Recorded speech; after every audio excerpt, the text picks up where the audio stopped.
যদি কেউ দোয়ার হক আদায় করে দোয়া করতে পারে, দোয়া কবুলের জায়গাগুলোতে দোয়া করতে পারে, যথাযথভাবে দোয়া করতে পারে, দোয়ার শর্ত পূরণ করে দোয়া করতে পারে, কায়মনোবাক্যে দোয়া করতে পারে, চোখের পানি ফেলে দোয়া করতে পারে, দোয়া এত বড় অস্ত্র, দোয়া এত বড় মাধ্যম, দোয়া এত বড় একটা উপায় যে এটা দিয়ে আল্লাহর লিখন, আল্লাহর তাকদীর, এটা আল্লাহর কাছ থেকে পরিবর্তন করিয়ে আনা যায় এই দোয়ার মাধ্যমে।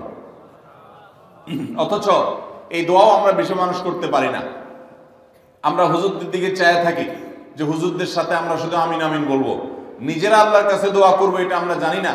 অথচ আল্লাহ বলেছেন উদউনি আস্তাজিব লাকুম, তোমরা আমার কাছে দোয়া করো, আমি তোমাদের দোয়া কবুল করব।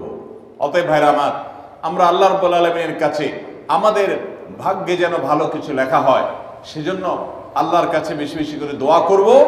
এবং আমাদের তাকদীরে যদি কোনো ক্ষতিকর কিছু থাকে তো সেটা যেন আমাদের ক্ষতি না করে আল্লাহ রাব্বুল আলামিন যেন আমাদের প্রতি রহম করেন, এই মর্মে আমরা যদি দোয়া করি তো দোয়ার মাধ্যমে আল্লাহ তাআলা তাকদীরও পরিবর্তন করে। অবশ্য তাকদীরের মধ্যে দুইটা প্রকার আছে, একটা তাকদীরে মুবরাম আর একটা তাকদীরে গায়রে মুবরাম। তাকদীরে গায়রে মুবরাম যেটা, সেটা তাকদীর দোয়ার মাধ্যমে ফয়সালা আল্লাহ পরিবর্তন করেন।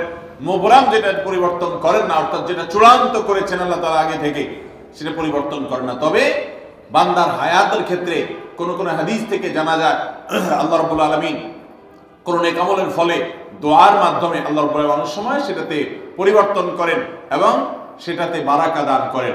অতএব আমাদেরকে তাকদীর বা ভাগ্য যেন সুপ্রসন্ন হয়, আমাদের নসিব যেন ভালো হয়, আল্লাহ যেন ভালো কিছু দান করেন, সেজন্য শবে বরাতে রাত ভরে ইবাদত বন্দিগি এই জন্য নয়, বরং আমাদের ভাগ্যে ভালো কিছু হওয়ার জন্য বছর জুড়ে আমাদেরকে নেক আমল করতে হবে।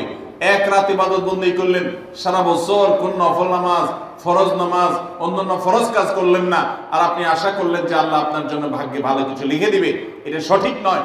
আর ভাগ্যের নির্ধারণটা মূলত লাইলাতুল কদর, এটি বোঝা যায় সূরা দুখান থেকে, অন্যান্য সূরা থেকে।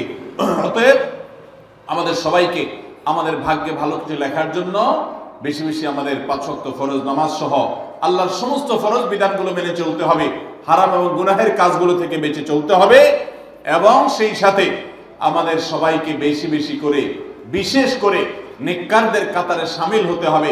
আমি যত বেশি নেককার হতে পারবো, ওই যে নামাজে আত্মীয়তার মধ্যে নেককারদের দোয়া পাবো, আমার প্রতি শান্তি আল্লাহর এমনি বর্ষিত হবে। এবং দ্বিতীয় আমল হলো বেশি বেশি করে আত্মীয় স্বজন, রক্ত সম্পর্কীয় যারা, তাদের সাথে বিশেষভাবে সুসম্পর্ক বজায় রাখতে হবে। সম্পর্ক নষ্ট করা যাবে না, সম্পর্ক ছিন্ন করা যাবে না। এবং তৃতীয় আমল হলো বেশি বেশি দোয়া করতে হবে। এই তিনও আমল যখন আমরা একযোগে চালাবো, একদিক থেকে সাধারণ সব নেক আমল করব, বিশেষভাবে আমি আত্মীয় স্বজনের সাথে সম্পর্ক বজায় রাখার চেষ্টা করব, এবং আল্লাহর কাছে দোয়ার আমলটা বেশি বেশি করব, বরকত নাজিল হওয়ার মতো কাজগুলো বেশি বেশি করব, ইনশাআল্লাহ আল্লাহ রাব্বুল আলামিন আমার নসিবে ভালো কিছু দিবেন এবং মন্দ কিছু থেকে আমাকে বাঁচাবেন। নবী করিম সাল্লাল্লাহু আলাইহি সাল্লাম আল্লাহর কাছে দোয়া শিক্ষা দিয়েছেন, আল্লাহুম্মা ইন্নী আউযু বিকা মিন দারকিল বালা, আল্লাহুম্মা ইন্নী আউযু বিকা মিন সুইল কাদা। আল্লাহ, আপনার কাছে আমার ভাগ্যের ক্ষতি থেকে আমি আপনার কাছে পানা চাই। অর্থাৎ আমার তাকদীরে কাজার মধ্যে যদি কোনো ক্ষতিকর কিছু আপনি লিখে থাকেন, তাহলে সেই সুউল কাজা, এটা থেকে আমি আপনার কাছে পানা চাই। অতএব এই মর্মে আল্লাহর কাছে যত বেশি আমরা দোয়া করব, আল্লাহ রাব্বুল আলামিন আমাদেরকে তত বেশি হিফাজত করবেন। আল্লাহ তাআলা আমাদের নসিবে দুনিয়া এবং আখিরাতে, ইহকালে এবং পরকালে ভালো কিছু লেখেন, আমাদের নসিবে যেন ভালো কিছু হয় সেই তৌফিক আল্লাহ তাআলা আমাদেরকে দান করেন। আমরা সবাই আমলগুলো করবো তো ইনশাআল্লাহ। আল্লাহ আমাকে আপনাকে আমাদের সবাইকে আমলের তৌফিক দান করুন।